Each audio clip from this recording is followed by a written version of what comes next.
Wednesday, everyone. Welcome to a Wednesday rant.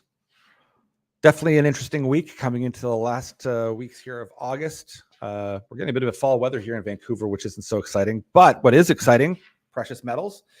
And this, we're going to cover the theme of it being the CEO of Wheaton Precious Metals, Randy Smallwood, was on Kitco, reiterating his love of silver. Even though he was the, I guess, the president of the World Gold Council. So, of course, very much in favor of gold as well. But he was on Kitco talking about why silver in particular. And that's a great video to go check out. We'll have a bit more on that in a moment.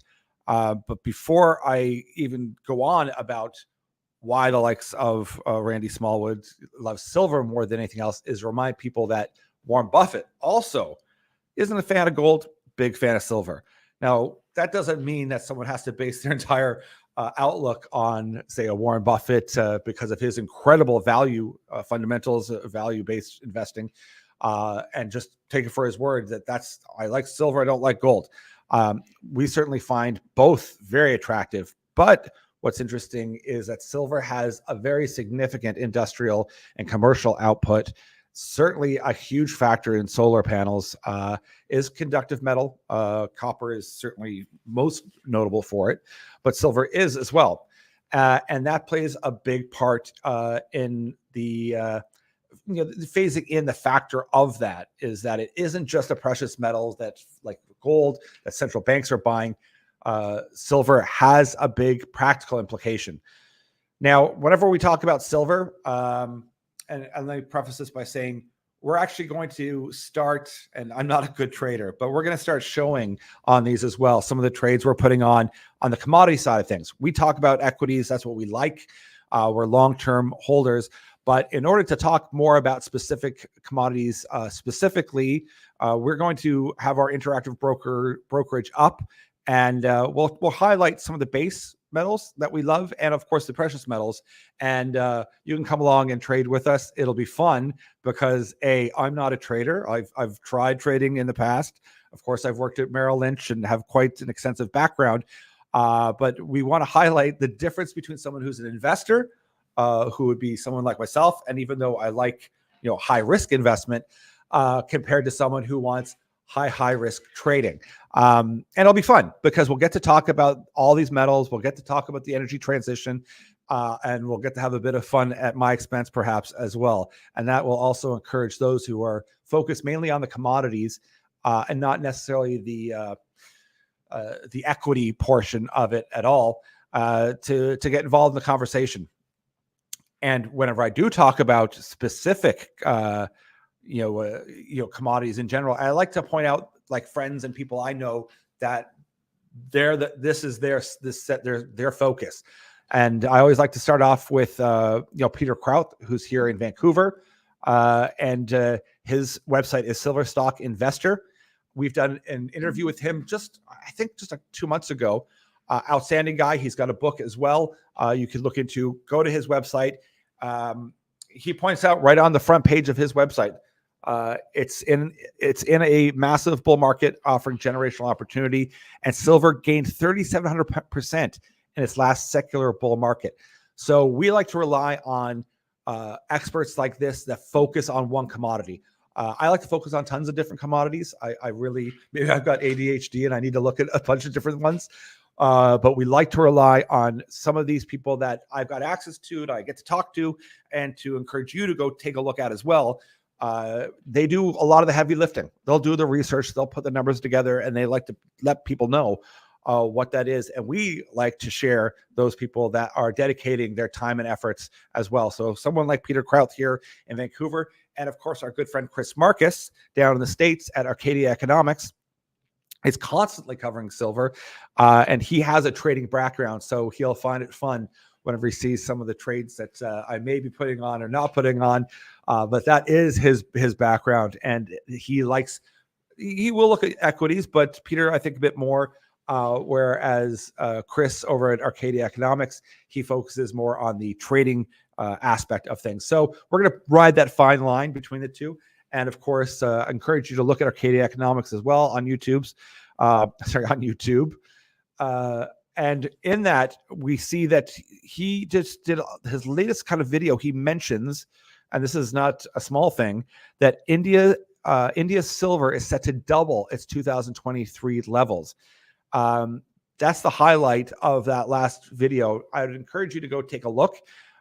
This is what's great about having access to people that are specific in one commodity, is that they will look at world news and they'll get it out to us. And we appreciate people who put their hard work in like that. And I like to give out, a shout out to those people. So let's kind of talk a little bit more now about, this interview with Kitco. Of course, Kitco is an incredible resource for looking at anything commodities based. And Randy Smallwood is, of course, not a small name in this space with Wheaton Precious Metals, doing an outstanding job. And he starts off talking about a lot of the same things that we hear about. One of the key things being the jobs revision number that's kind of been given a little bit of a highlight, but now certainly the NVIDIA story today is far, far exceeded that. Waiting to see what their earnings report is today later on. And what the reaction of the market's going to be. That's the big news story, but it should be a big story that 830,000 jobs revision over the course of a year. That's not a small issue. That's not a small accounting area. That's not even a statistical anomaly. That's way outside any parameters that should be acceptable. That people should even just go, oh, well, that happens. No, that shouldn't happen. If your data is that skewed and that far off, then your data is not meaningful. It just simply isn't. How can you possibly model anything whenever your data is that far off. It just makes it impossible. And that, once again, you can choose to look at that in different ways. I look at it as being the big stories the last couple of years, 3-4 years, has been rampant inflation, and then it's supposedly transitory, which it hasn't been. The Fed trying to tackle this inflation, which it's claiming it has. It's slowed the pace, but reminding people that doesn't mean that because the pace is slowing now and it's not up at 10, 12, 15%. I know that they weren't reporting it that high, but I think you can look at shadow stats and you can see how high it truly has been for the average person. That it's just the rate of growth. We had a huge spike and everything cost more, and now it's just not, propelling forward at the same rate, but it's still fairly aggressive. And the Fed wants to tackle that. But the narrative was, well, we've got lots of jobs, so the economy is doing great because we got all these jobs. And we've kind of talked about it over time. Is a lot of these jobs have been, government jobs, certainly in the U.S. I mean, Canada. That's what drives the economy. It's very much it is a leftist country, and it is the public sector that creates a lot of jobs, and funding from the taxes go to pay that. That has made Canada also less desirable of late. But there is a very big upside to this, is that there's logically and realistically a change of regime going to be happening. And that will hopefully be more pro-business, pro-investment. And certainly if we look at some provinces, they're much more open to that. One that, once again, it's controversial, on your take on politics, whatnot. But if we look specifically for energy transition and we look for mining, Quebec is exceptional. They have really been on board and see the importance of minerals and what that means. One could even argue that they're looking to try to grab hold of the energy foundation away from the likes of Alberta. I would say it's not likely to happen, but it's great to see. We want that kind of competition, but Alberta is not on its own as well. I mean, they have been pushing DLE, a lot of lithium stories, and of course, they are the bedrock of energy and will be for some time. Lots of hydrogen stories coming out from Alberta as well. We had mentioned earlier on another podcast, I think $2 billion from Lind, which is a UK gas company, going into Alberta for a hydrogen project. So we see that there's lots of things happening, and we'd love to get your feedback as to what that, how do you think that changes the face of the Canadian economy moving forward? And if the transition from power, if that will affect it in any way, shape, or form as well. So Randy also talked quite a bit about BRICS. Now, if you mention BRICS to CNBC, it's kind of an afterthought. A lot of people wouldn't even think it's that serious an issue, and it may not be. So if you're in our space, and likely if you're following me, you know what BRICS is. If you're in the mining space, then you certainly know what it is, and it's been a big highlight. I don't think it's proper to completely ignore it. And perhaps, though, if you're the likes of CNBC, you think it's so far-fetched, the idea that these countries would come off of the U.S. system. I would say over the course of especially the last year, there's been enough indicators to show that it's not only possible, but looking a little bit more likely that is what's happening, or at least the foundations of it happening. But once again, and it being a logical caveat to that, we only have so much of the information. And on top of that, those BRICS countries, they're allies, but how strong allies are they? We even just saw a report coming out of India saying that they would like some sort of agreement, maybe not formal, but they're not that excited to exchange currency with yuan. China and India have a very complex, let's just say, relationship. It would be possibly a friendship of necessity to some degree. But that also, I would argue, if you are someone in the West, so if you are in the US or Canada, I would say courting India and getting them on board and helping that economy grow might be a positive thing. Let me know what your thoughts are. If you think that India could have the same growth that China had, even though China is slowing down a little bit here. And that's a complex question because it's a different government, it's a different country altogether, different culture, different rules. But it does have a huge growing middle class. So does it have more of an opportunity? I'd love to hear that feedback from you as well. These are all things that Randy Smallwood talked about in his Kitco interview. And it was that fact that silver has that industrial component. And whether that also means, we've talked about it before, the solar panels, and we hear that from all of the people who are strong proponents of silver, is that that's a big factor. On top of that big factor, though, is that we have in Mexico, going before Congress, I think for the second time, a ban on open pit mining. Now, that is a significant issue. I'm assuming that even if that went through Congress, companies already mining right now would be grandfathered in, so they wouldn't have to worry about it. But any new mining company, there would be a ban on open pit.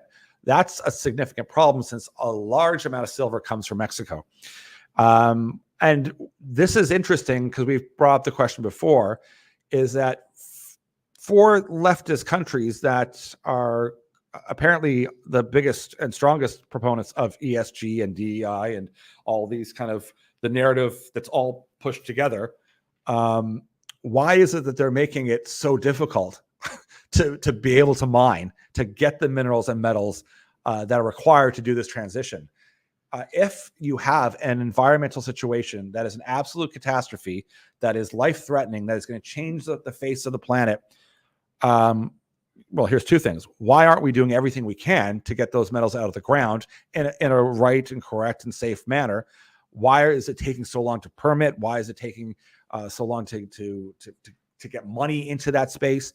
If that was the case, most of them do know, the politicians, that mining plays a key role. Some might just dismiss it being, oh, we'll find it, we'll get them later. That's a very strange belief. Pretty much every mining analyst will say that there's a supply and demand issue that is going to be even further enhanced by the tensions that we're having, not only Ukraine and Russia, with China and US, China and Taiwan, all throughout the Middle East. These things aren't going away anytime soon. And trying to do this transition on top of that, sending your materials from South America or Canada or the US over to China to go process, to go make something, to send it back, that's an insane model if you're an environmentalist. So I would also, as a larger macro idea, and I'd love to get your thoughts on this, is the idea of wrapping and bundling ESG as a ideological package, which people have eaten up gladly. I would say that that's also a bit of an oxymoron, because if the environment, is of utter importance, then having social and governance issues should be very minute, almost minimal. I liken it to the idea of that movie Armageddon. If there's an asteroid hurtling towards a planet and life's going to be altered by 2030 or 2050, do you think anyone really cares about social license? It doesn't matter. So there's a mix-up of narrative between what's real and then what's actually being done. And I always liken it to, whether it's one-on-one conversations with people, is that people can say all they want. It's the actions that mean something. So when they're on CNBC or promoting this or that, or telling you they promised to do the following, what are they actually doing? And that is relevant, and comes full circle to precious metals, because we hear or don't hear enough about governments, federal bodies purchasing gold. It's happening at a huge rate. The BRICS countries, most notable. That should be major news, but it's not. And part of it too is that it's a tough sell. Let's be honest. People don't. It's not glamorous. It simply isn't. We think, though, just because there's a more glamorous and exciting story to be told, which of course is AI and technology, and believe me, that's a fight all of its own. And I would say right up here, one of the most important, and I'll get to that. But we can't also dismiss the boring foundational stuff. That is critical, and especially right now when we're on very shaky ground, particularly in the West. One could argue the whole world is a bit on shaky ground right now, but trillions and trillions of dollars have been printed. They've been injected into certain sectors, into certain things. One can easily debate over whether they agree or don't agree. I would say that everybody with common sense would say, yes, infrastructure needs to be done. Once again, people will argue, is it actually going to infrastructure or is it not? We see a big, strange event in the States with, I believe it's $7.6 billion going towards electric vehicle charging stations. And I think 6 were built. This can't be done. And this isn't just picking on government. Government does that. Big, huge corporations do that all the time as well. I mean, money gets spent and it gets, it just disappears. But those are shocking numbers. And when you look at the reality of what it's going to take to do an energy transition, $7.6 billion poured into the mining sector would be astronomical. It would mean that we could get a clear path to independence, to these critical metals, to create the solar panels, to help fuel nuclear reactors, to help make the wind turbines, all the things that people want, apparently, and desperately need, but there doesn't seem to be a clear path towards. And I saw a great quote, which will annoy some people, and other people will champion. Most of the people watching here will champion, but it's Thomas Sowell. And he says, it's hard to imagine a more stupid or more dangerous way of making decisions than by putting those decisions in the hands of people who pay no price for being wrong. Now, of course, people immediately go to, oh, well, that's big government. Well, yeah, that's true. But that's also been a corporate issue as well. We've seen far too many fund managers, hedge fund managers who get compensated by taking risk with your money. It's not their money. You could have a hedge fund with a couple of $1 billion in it, and if you're with that hedge fund, you get 25% of gains. So you're motivated financially to risk as much as you can to get a return. And there's no price other than maybe you'll be fired. But that's not the upside is huge. The downside, not so much. Of course, politicians fall in that range because they seemingly can do whatever they want and never burdened by those decisions. We see a little bit more of an openness, and I would say this is a good thing when we saw failures at Vale in Brazil with that tailings dam, causing death. We saw that there was a couple of people that were held criminally responsible. Now that is what's needed. If you're making a decision on something that's of life and death, you should be that whole chain of command. Yes, you're responsible. If you're trying to save money and it causes death, and whether that's Boeing or that's anything, yes, that's why you're paid the big bucks. You should be held responsible. I know we're ranting about a whole bunch of things. We're trying to turn it back into silver and whatnot, but silver has a chance right now of really growing. And we see gold is it's usually the go-to at first, but that the exponential, I won't say exponential, but there's a more aggressive gain to be had in silver. So certainly we're going to be paying more attention to it. Certainly whenever we start pulling up the charts and we put on small little trades, that's likely going to be one of the first ones we do because it's going to be exciting and we're going to test some theories. And with that, we're all going to learn a little bit if you choose to join in. I think it'll be fun, and I think it'll be interesting to give us a platform to keep on talking about the difference between precious metals and base metals, because sooner or later, the world's going to have to come to terms with this, and it's going to have to understand that we need to do this. And the better that we can educate people now and get them excited about it, and to show, especially in Canada, that we have an opportunity to be the leaders or right up there with the leaders on all of these fronts for critical metals. And that should be something we were proud of. It shouldn't be something that we should bemoan or belittle. It should be something where we can show the world that we do properly with social governments, with all key stakeholders doing very well and happy to do it, and to do the best we can to marry all of those things together. The other two things I want to just touch on very briefly, because it matters as to why precious metals are doing so well.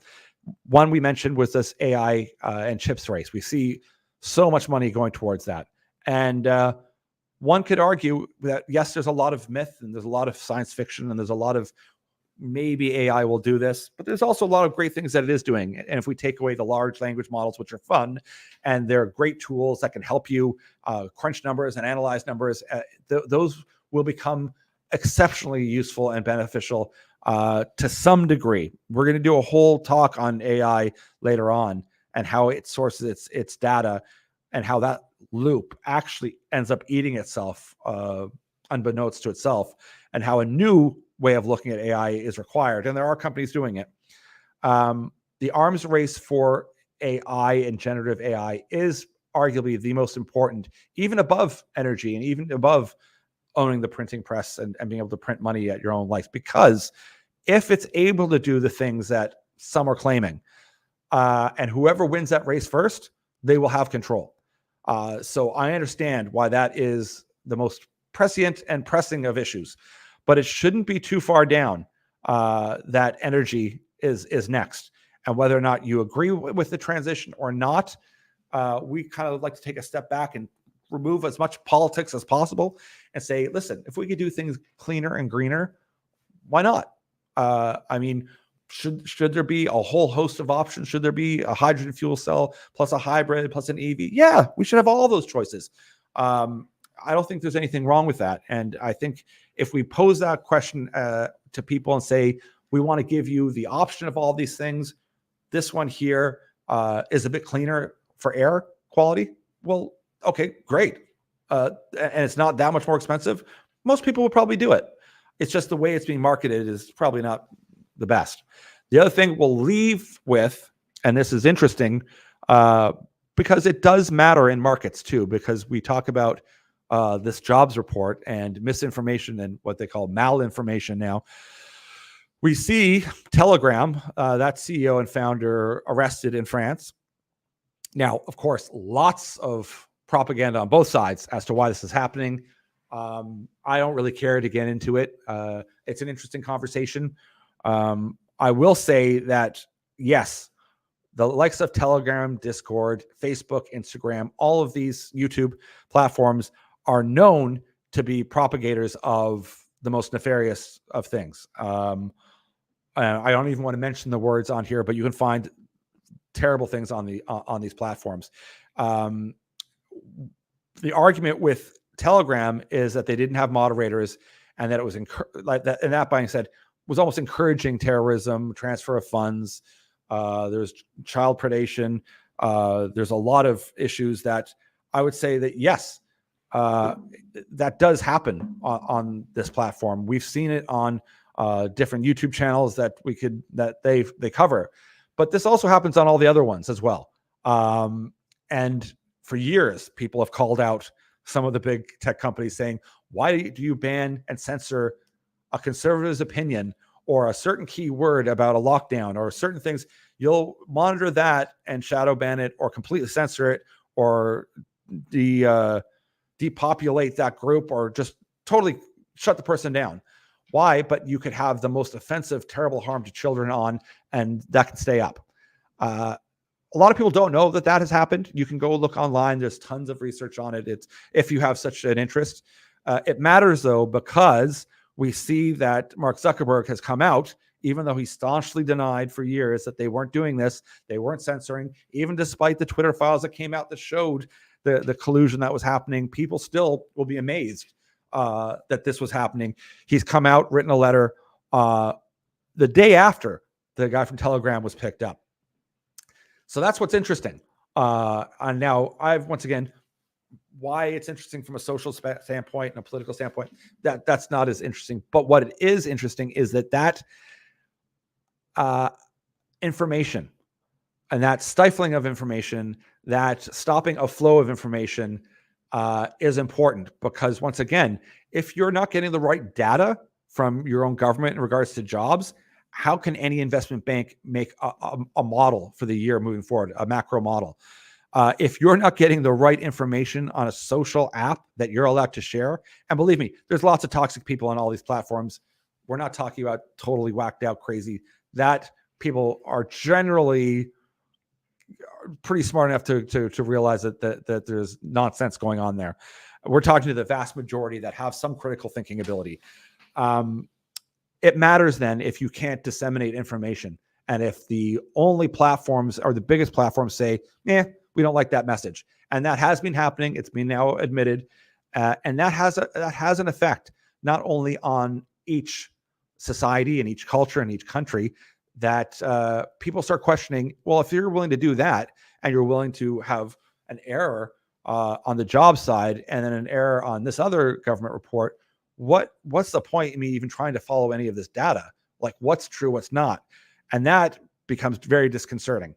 And that is at the heart of the issue, is that there needs to be a real coming to terms with clarification and with an honesty about what is going on. And listen, you don't have to like someone's opinion on anything. That's fine. Most people don't really know what they're talking about. And just because someone's an expert doesn't mean that they are. I would certainly never say I'm an expert on XYZ. I openly tell people that I'm an advocate for mining. I love the idea of a transition, but I also have no problem knowing and understanding that oil and gas will play a major role in that. So I like to play that middle of the road. And I believe that middle road is based in reality. But that's my perspective. The unfortunate thing is when people keep on championing that they are free speech advocates, they're for democracy, but at the same time they're censoring and they won't let certain messages out. That is not a mixed message. That's a very obvious and clear message. And once again, that comes back to, it doesn't matter what someone says. It often matters what they do. And we're finding that what they do often is not good. So there's my rant. Lots of opinions for you to have rebuttals to or totally disagree with. But I think people will agree. It's a very challenging time. There's lots of questions. And perhaps that alone is why we see such a rise in precious metals and people really coming to the forefront. And I don't see that clearing up anytime soon. It would take monstrous feats and efforts in a more longer term for that to ever clear up. Let me know your thoughts, and I look forward to chatting with you on Friday.